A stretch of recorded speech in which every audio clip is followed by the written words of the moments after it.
अस्सलाम वालेकुम। कैसे हैं जी आप सब? खैरियत से हैं? मेरा नाम डॉक्टर साजिद है और मैं आपको फार्मास्यूटिकल्स के लेक्चर्स डिलीवर करता हूं। और आप खैरियत से हैं? आपके घर में सब ठीक है? आज हम पढ़ेंगे पेपर 1 की बुक नंबर 1 जो कि है फार्मास्यूटिक्स। लास्ट टाइम हमने फार्मास्यूटिक्स में सबसे पहले तो चैप्टर 1 पढ़ा, फार्मेसी की टाइप्स पढ़ी हमने, और फिर हमने पढ़ा ड्रग क्या होती है, फिर उसका ड्रग की क्लासिफिकेशंस क्या होती हैं on the basis of cell and on the basis of sources. फिर उसके साथ हमने पढ़ी थी कुछ बुक्स, जैसे कि बुक्स इन फार्मेसी कौन कौन सी हैं।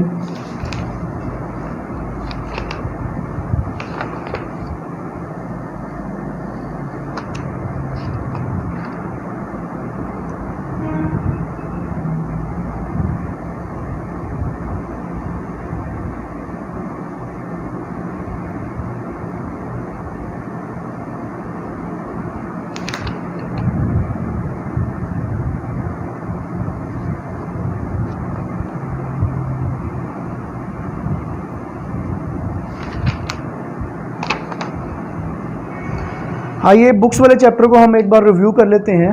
ये है chapter number 3, books in pharmacy, pharmacopoeias and formularies. The book containing the standard for drug and other related substances are known as pharmacopoeias and फार्मुलरीज।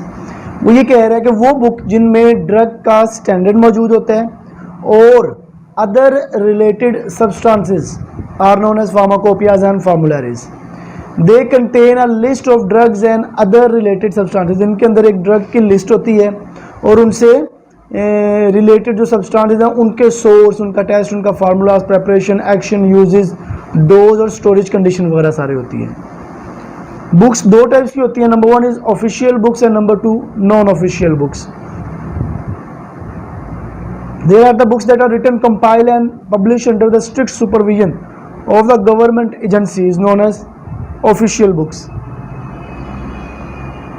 इसमें नंबर 1 आता है ब्रिटिश फार्माकोपिया, नंबर 2 है British pharmaceutical codex BPC, number 3 British national formulary BNF, United States pharmacopoeia USP, national formulary, Pakistan formulary, international pharmacopoeia.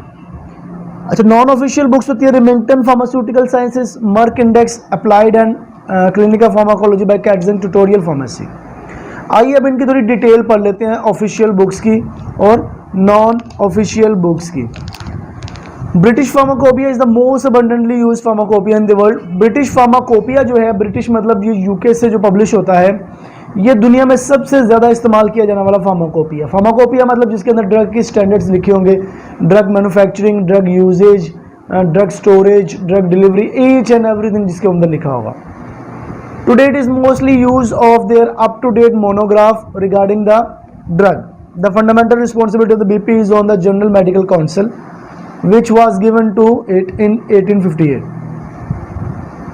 This book contains the following data: complete monograph of drug, quality control and quality assurance of pharmaceutical production, section of pharmaceutical industries, quality control, test of dosage form, identification and analytical test of drugs. ये उस book के अंदर जो चीज़ें लिखी हुई हैं उसका थोड़ा सा ओवरव्यू दिया कि कंप्लीट मोनोग्राफ होगा कि ये ड्रग, मोनोग्राफ का मतलब ये होता है कि ये ड्रग हासिल कहाँ से की गई, फिर इसको एक्सट्रैक्ट कैसे किया गया, फिर इसको ड्राई कैसे किया गया, फिर इसको प्रिपेयर कैसे किया जाएगा, ईच एंड एवरीथिंग उसका लिखा होगा। इसका प्लांट, सोर्स प्लांट कौन सा है, सोर्स कॉन्स्टिट्यूएंट्स कौन सा है, ये सारा कुछ लिखा होगा। क्वालिटी कंट्रोल, फिर इसकी क्वालिटी कितनी होगी तो वो अकॉर्डिंग टू द SOP होगा। फिर क्वालिटी एश्योरेंस के जो टेस्ट हैं वो, फिर क्वालिटी कंट्रोल, डोजेज फॉर्म के बारे में लिखा गया होगा। ये सारा कुछ लिखा हुआ है इस बुक के अंदर। फिर British national formulary, it is the national formulary of medicine that have been used in UK. It is written, compiled and published under the co-supervision of GMC and Royal Pharmaceutical Society of Great Britain. वो ये कह रहे हैं कि जो BNF है इसको national फार्मुलरी जो है UK की, उसने कंपाइल करवाया है, वो यूज़ करती है इसको, और ये कंपाइल हुई है अंडर द GMC और रॉयल फार्मास्यूटिकल सोसाइटी, इन दोनों ने मिलकर इसको कंपाइल किया है। This book is largely been use as a text book for registration examination UAE and UK, और बीएनएफ ही को टेक्स्ट बुक लिया जाता है जब यूएई, यूके और अदर कंट्रीज में प्रोमेट्रिक टेस्ट किए जाते हैं। इसके अंदर क्या क्या होता है? Detail knowledge regarding the clinical and pharmacological aspects of drug, एक ड्रग के बारे में डिटेल नॉलेज उसके क्लिनिकल का और फार्माकोलॉजिकल एस्पेक्ट्स के लिहाज से। Detail note on prescription policy, एक प्रिस्क्रिप्शन एक ड्रग को करने के लिए, प्रिस्क्राइब करने के लिए डिटेल नॉलेज जो चाहिए होता है वो इसमें लिखा होता है। Knowledge regarding the refilling and prescription handling, और फिर उसकी रीफिलिंग कैसे होगी, उसकी प्रिस्क्रिप्शन हैंडलिंग कैसे होगी फार्मासिस्ट के लिए, सारी डिटेल इसमें लिखी होती है। British pharmacopoeia codex BPC, in 1903 first time the royal pharmaceutical society of great British realise the importance of the another pharmacopoeia which is specially made for the medical practitioner and dispensing pharmacist. एक royal pharmaceutical जो society है UK की, उसने specially इस बात पे जोर दिया कि हम एक ऐसी फार्माकोपिया बनाते हैं जो सिर्फ और सिर्फ मेडिकल प्रैक्टिशनर और फार्मासिस्ट के लिए हो, तो उन्होंने फिर बीपीसी को बनाया। इसके अंदर क्या होता है? This pharmaceutical this book contain the knowledge and article on the following issues of pharmaceutical science regarding the dispensing method of medicine specific to their nature, the technique of dispensing, unit dose dispensing and multi dose dispensing. Thorough knowledge regarding the pharmacological aspects of drug, manufacturing और formulation technique of drugs. वो ये कह रहे हैं कि एक drug को बनाने, मैन्युफैक्चर करना, उसकी फॉर्मुलेशन करने की टेक्निक, ये सारा कुछ जो है ना क्या होता है बीपीसी में लिखा होता है। फिर उसको प्रिस्क्राइब कैसे करना है, उसके बारे में फार्माकोलॉजिकल एस्पेक्ट्स क्या हैं, उसको डिस्पेंस कैसे करना है, और कंप्लीट एस्पेक्ट्स उसके नेचर्स के उसमें मौजूद होते हैं। फिर आते हैं international pharmacopoeia. International pharmacopoeia is an official book that has been written, publish and compiled by the WHO, world health organisation ने बनाया इंटरनेशनल फार्माकोपिया को। WHO is sub office of United Nation, सब WHO जो है सब branch है किसकी? UNO की, जो कि डील करती है health education and other health problems को। इसमें जो लिखा जो होता है इंटरनेशनल फार्माकोपिया के अंदर, pharmaceutical technological technique for the development of drug, एक ड्रग को डेवलप करने की pharmaceutical techniques, drug formulation manufacturing process, एक ड्रग को बनाने और उसको मैन्युफैक्चर करने के processes, controlling the quality of medicine, और मेडिसिन को कंट्रोल करना, उसकी क्वालिटी को कंट्रोल करना, ये सारा कुछ इंटरनेशनल फार्माकोपिया के अंदर लिखा होता है। USP, this is an official book of pharmacy. USP United States pharmacopoeia जो है ये एक ऑफिशियल बुक है फार्मेसी की। It is one of the leading and important pharmacopoeia of the world, ये दुनिया की सबसे अहम फार्माकोपिया है। It is compiled and publish under the supervision of government agency of US की जो गवर्नमेंट एजेंसी है उसने इसको बनाया और छापा। USP can be use to determine the strength, quality, quantity, purity and the labelling of the drug. और USP जो है ये ही इस बात का तयन करती है कि हम किसी भी स्ट्रेंथ को, क्वांटिटी को, क्वालिटी को, प्योरिटी को और लेबलिंग ऑफ द ड्रग को कंट्रोल कर सके। इसके बाद था United states national फार्मूलरी। In 1888, the first national formulary of the United States was published under the supervision of American Pharmaceutical Association। जो अमेरिकन फार्मास्यूटिकल एसोसिएशन है उसने 1888 में सबसे पहले नेशनल फार्मूलरी को बनाया और पब्लिश किया। UNF, but in the 77 the right of the UNF was given to the United States Pharmaceutical Convention, so from 1980 the UNF is published under the USP-NF। तो वो कह रहे हैं कि फिर 1974 में ये जो यूनाइटेड स्टेट्स फार्मूलरी जो है, यूनाइटेड नेशन फार्मूलरी, इसको बनाने का और पब्लिश करने का जो राइट्स हैं वो pharmaceutical society of United Nations को दे दिए गए।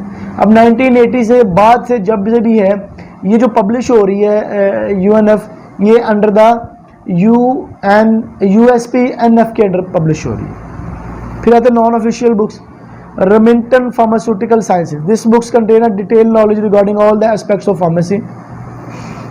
जो Remington Pharmaceutical Science है ये नॉन ऑफिशियल बुक है, इसे कोई गवर्नमेंट तो नहीं छापती, या फिर ये इंडिविजुअली तौर पे या कोई एक कंपनी इसको छापती है, और इसके अंदर डिटेल नॉलेज होता है फार्मेसी के जितने भी डिसिप्लिन हैं, जितने भी एस्पेक्ट्स हैं उन सब के मुताबिक। It is available in 2 volumes, ये 2 जिल्दों में मौजूद है। Applied and clinical pharmacology by Katzung, Katzung एक साइंटिस्ट का नाम है, उसके नाम पर भी एक फार्माकोलॉजी है, वो भी नॉन ऑफिशियल बुक है। This book contain a detail knowledge regarding drug and their action on harm movements, और कैटजन के अंदर एक डिटेल नॉलेज है कि एक ड्रग ह्यूमन बीइंग के ऊपर क्या क्या असरात करती है।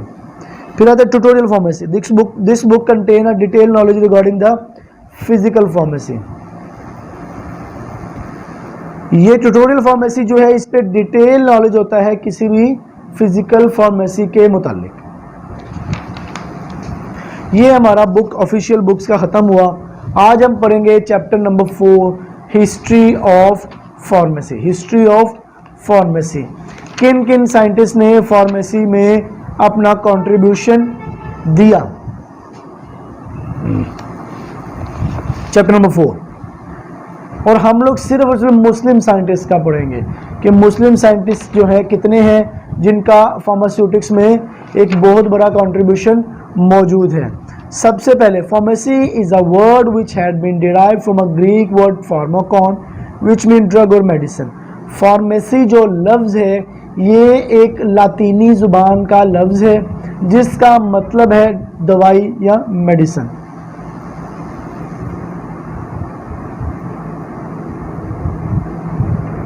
जो मुस्लिम साइंटिस्ट हैं उन्होंने ड्रग को, एक दवाई को डेवलप करने में, उसकी रिसर्च करने में, उसकी बनाने में, उसकी फार्मूलरी में और उसकी यूजेज में बहुत बड़ा अपना हिस्सा मिलाया है। आइए पढ़ते हैं। The Muslim scientist play an important significant role in the discovery.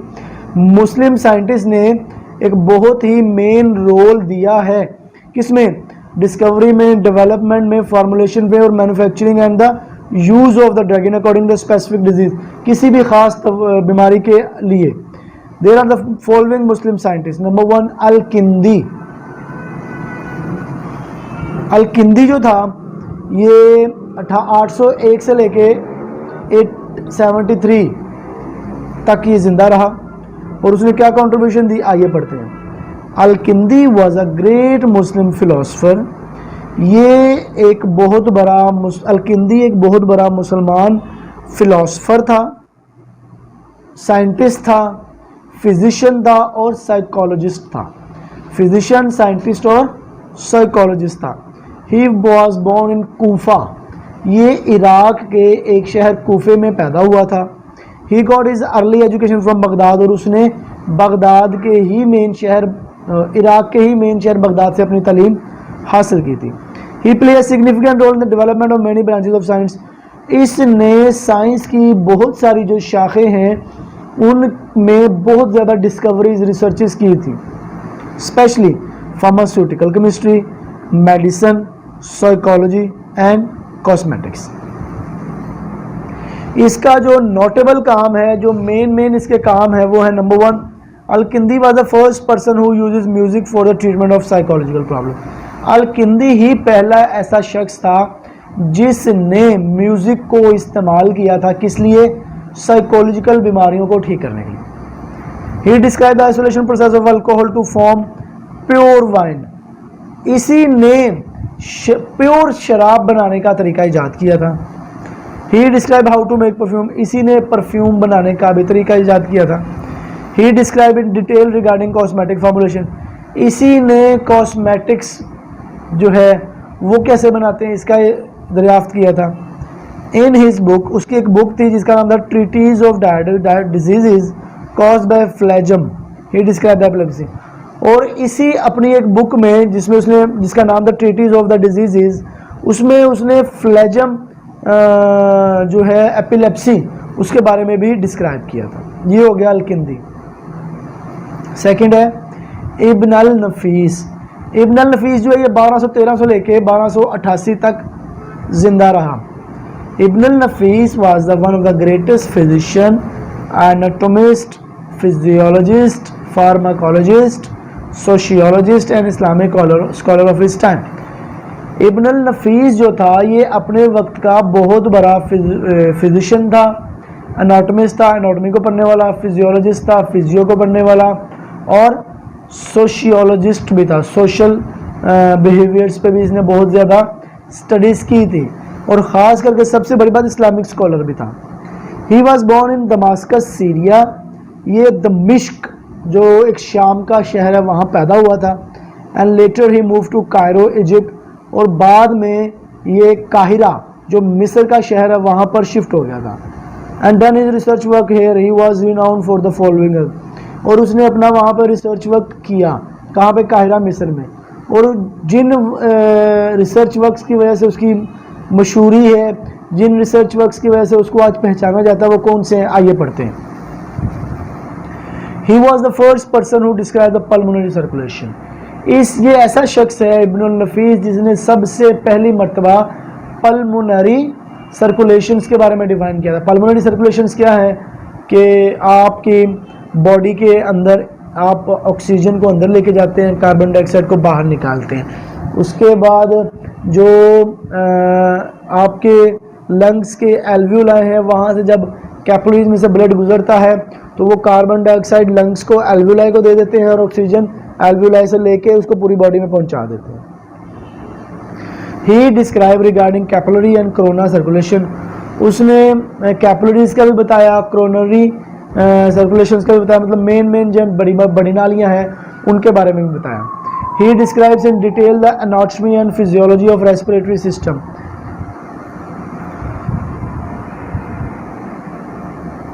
उसने एनाटॉमी और फिजियोलॉजी को भी बड़े डिटेल से डिफाइन किया। किसकी एनाटॉमी और फिजियोलॉजी की? सबसे पहले रेस्पिरेटरी सिस्टम, आपका जो सांस लेने का निज़ाम है, निज़ाम तनफ़ुस, उसको भी उसने बहुत ब्रीफली डिस्क्राइब किया। सेकंड, जेनिटो यूरिनरी सिस्टम, आपका जो जेनिटल रेस्पिरेटरी सिस्टम है और यूरिनरी सिस्टम है, उसको भी उसने एनाटॉमिकली और फिजियोलॉजिकली ब्रीफली डिस्क्राइब किया। और जीआईटी, आपके मैदा खाना और निज़ाम को भी अच्छे से डिस्क्राइब किया। ही was the first person who writes about pulse rate, ये ही इब्नुल नफीस साहब पहले वो शख्स थे जिन्होंने पल्स रेट को डिफाइन किया। पल्स रेट मतलब आपके दिल की धड़कन।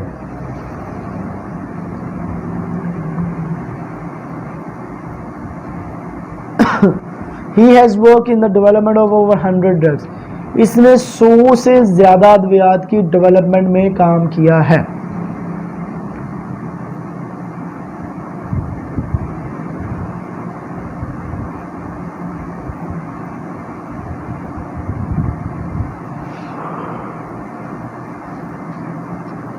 नेक्स्ट है इब्न ज़ोहर। इब्न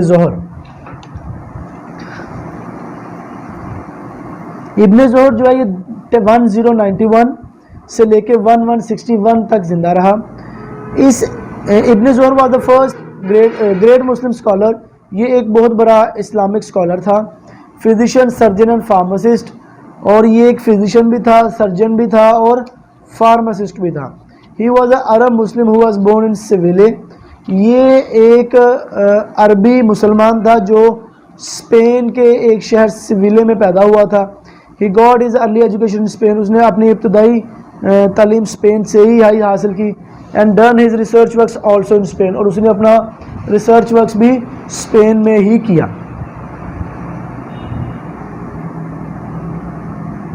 इसने जो बहुत सारी साइंटिफिक रिसर्च, साइंटिफिक डेवलपमेंट्स की, उनमें से कुछ उसके काम ज़ेरे नीचे मौजूद हैं। ही was the first person who describe experimental surgery, so he was considered the father of experimental surgery.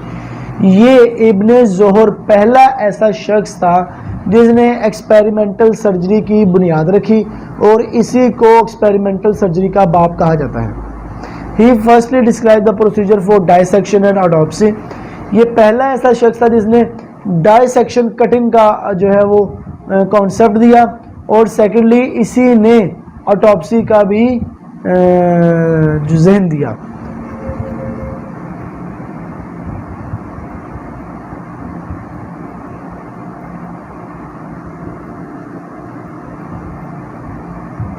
इब्न ज़ोहर जो है ये पहला ऐसा शख्स है जो डिस्क्राइब करता है पायनियर ऑफ मॉडर्न एनेस्थीसियोलॉजी। ये पहला ऐसा शख्स है जिसने इनहेल एनेस्थीसिया, मतलब सूंघ कर नशे को लेके जाना और किसी भी शख्स को सूंघा कर नशा देना, इसने इसकी दरियाफ्त रखी थी। किसने? इब्न ज़ोहर ने। इसीलिए इसको पायनियर मतलब सबसे पहला शख्स या फादर ऑफ मॉडर्न एनेस्थीसियोलॉजी, बेहोशी का फादर कहा जाता है। He done remarkable work and contribution to subject neuropharmacology. इसने बहुत ही कमाल का काम किया और बहुत ज़्यादा अपनी कंट्रीब्यूशन दी किसमें, न्यूरोफार्माकोलॉजी सब्जेक्ट में। Neuro mean nerves, nervous system, और फार्माकोलॉजी मतलब कि ड्रग कैसे एक्ट करती है बॉडी पे, तो नर्वस सिस्टम पे ड्रग्स कैसे एक्ट करती हैं वो सारा इसने बताया। इब्ने ज़ोहर wrote an early pharmacopoeia which was printed out in 949। इब्ने ज़ोहर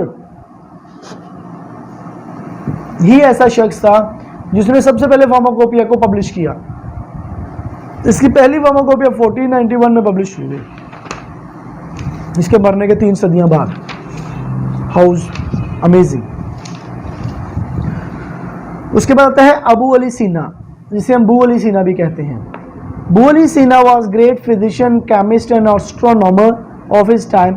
ये बहुत बड़ा फिजिशियन था, बहुत बड़ा केमिस्ट, केमिस्ट्री वाला था, और एस्ट्रोनॉमर मतलब माहिर फल्कियात भी था अपने वक्त का। He wrote almost 450 treatise on different scientific subjects, among them 40 treatise are on medicine.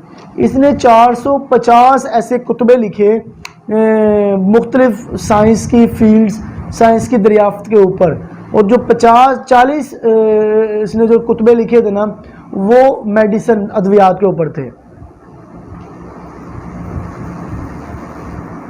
His book The Canon of Medicine was used as a textbook of medicine for many years। और इसकी एक बुक भी इसने लिखी थी medicine के ऊपर, इसका नाम था कैनन ऑफ मेडिसिन, और वो कितने साल तक वो पढ़ाई गई थी। Bu Ali Sina was born in Afshana, Bukhara, Uzbekistan. ये उज़्बेकिस्तान का एक शहर है बुखारा, समरकंद के साथ ही बुखारा है, तो वहाँ पर ये पैदा हुआ था बू अली सीना। His most famous scientific work include, he firstly described the procedure of diagnosis। सबसे पहले इसने ही बताया था कि बीमारी की तशखीस कैसे की जाएगी। He was the person who described the different psychiatric diseases, depression, mania, insomnia, dementia।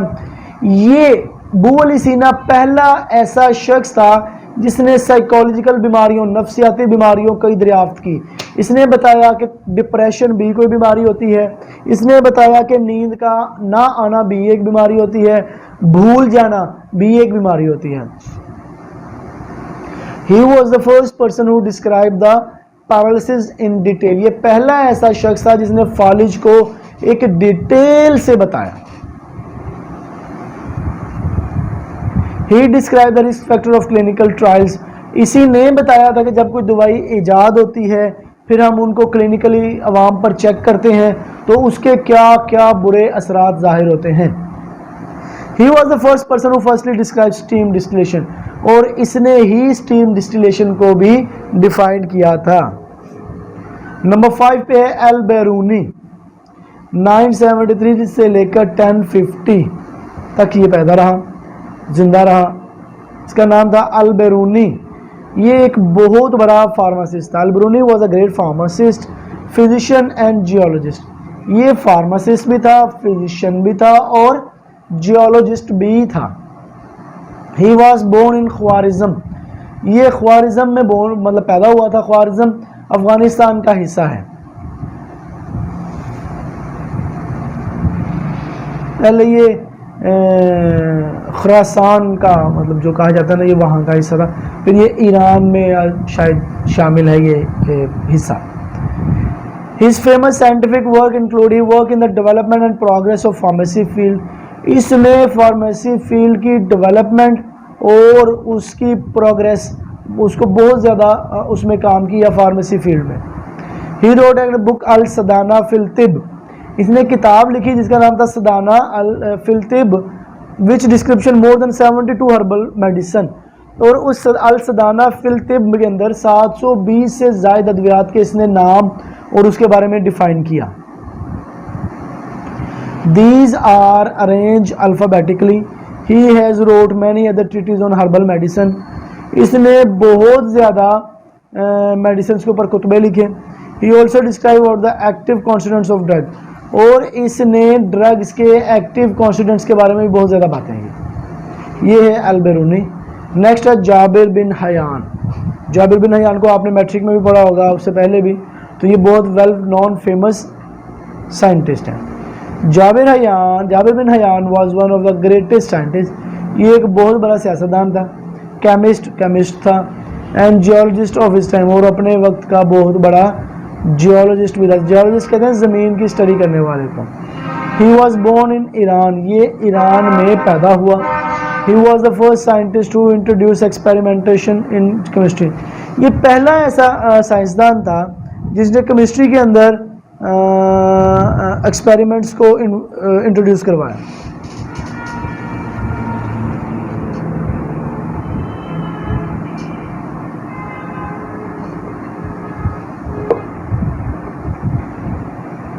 इसका बहुत बड़ा जो कारनामे हैं उनमें से चंद एक नीचे लिखे हुए हैं। He invented the practice essence of chemistry. इसने केमिस्ट्री की जो प्रैक्टिकल एसेंस है ना उसको बहाल किया। And lead to the era of industrialisation, और एक नए दौर का इजाद कर दिया। एक नया दौर क्या था? इंडस्ट्रियलाइजेशन, इंडस्ट्रीज बनाना। He invented more than 20 laboratory equipment. इसने 20 से ज़्यादा लेबॉर्ट्री के इक्विपमेंट्स दरियाफ्त किए। He firstly described distillation and crystallization। इसने पहले डिस्टिलेशन और क्रिस्टलाइजेशन पे बहुत ज़्यादा फोकस किया। He discovered many chemical substances। इसने बहुत सारे केमिकल सब्सटेंसेस को भी डिस्कवर किया। Nitric acid, hydrochloric acid, sulphuric acid, acetic acid and oxalic acid. He invented aqua regia, the only solvent that can dissolve gold। इसने ही aqua regia एक ऐसा solution बनाया था अपनी ज़िंदगी में पहली बार जिसमें सोना हजम हो जाता था। He described the purification process of gold। और इसने गोल्ड को प्योरीफाई करने का भी तरीका बताया। ठीक है जी, ये हमारा चैप्टर 4 भी आज ख़त्म हो गया। इसमें जो कुछ हमने पढ़ा है अल-किंदी के बारे में, ठीक है, ये मुस्लिम साइंटिस्ट था, ईरान में पैदा हुआ, और इसकी जो मेन अचीवमेंट थी वो है म्यूज़िक से साइकोलॉजी का इलाज करना, आइसोलेशन ऑफ प्योर वाइन, इसने प्योर शराब बनाई। ही डिस्क्राइब्ड टू परफ्यूम कैसे बनाते हैं, कॉस्मेटिक्स में कैसे काम करते हैं। फिर इब्न नफीस है, इब्न नफीस इजिप्ट में पैदा हुआ, बहुत बड़ा अनाटोमिस्ट, फिजियोलॉजिस्ट और फार्माकोलॉजिस्ट था। ये सीरिया में पैदा हुआ, लेटर ऑन इजिप्ट में ट्रांसफ़र हो गया। इसने जो है वो पल्मोनरी आर्टरीज के अंदर इनहेल एक्सेल और आपकी जिस्म के अंदर इनहेल और एक्सेल होने के इसने तरीके बताए। ही was the first person who right about pulse rate. ये पहला से पल्स रेट पे काम किया। इब्न ज़ोहर 1921 से 1160। इब्न ज़ोहर पहले ऐसे शख्स थे जो फिजिशियन भी थे, सर्जन भी थे और फार्मासिस्ट थे, और ये स्पेन के एक शहर में पैदा हुए, वहीं से अपनी कैपिटल प्राइमरी स्टडीज़ को हासिल किया। सबसे पहले एक्सपेरिमेंटल साइंसिस में, सर्जरी में इसने काम किया, उसके बाद मॉडर्न एनेस्थीसियोलॉजी में काम किया, और उसके बाद कैंसर, रिप्रोडक्शन, न्यूट्रियल टॉक्सिकोलॉजी में काम किया। अबू अली सीना है, अबू अली सीना को बहुत बड़ा नाम है, फिजिशियन और केमिस्ट है। उज़्बेकिस्तान में ये बुखारा है, ज़रूर जाएँ। ही वॉज फेमस साइंटिफिक बुखारा एक शहर है उज़्बेकिस्तान का, वहाँ पर ये पैदा हुआ। इसके जो मेन काम थे वो है different psychiatry disease and found depression. ये हमारा एक बुक्स का भी आज साइंटिस्ट का भी आज चैप्टर ख़त्म हुआ।